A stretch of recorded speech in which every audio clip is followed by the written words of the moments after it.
Hi folks, and welcome to the Arctic Henge in northern Iceland. We are on day 3 of our photography recce trip with Justin Menz in the north of the country, and we've come here this morning for a sunrise photo shoot.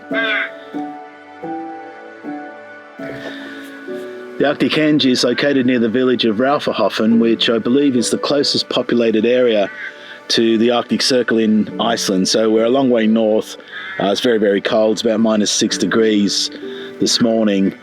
And while we weren't treated to a spectacular sunrise, there's some lovely light and calmness.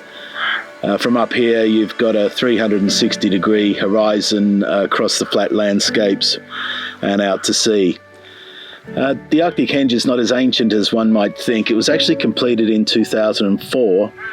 An artwork created by the local community and artists, I think with some also drawing on inspiration from the famous Stonehenge in England.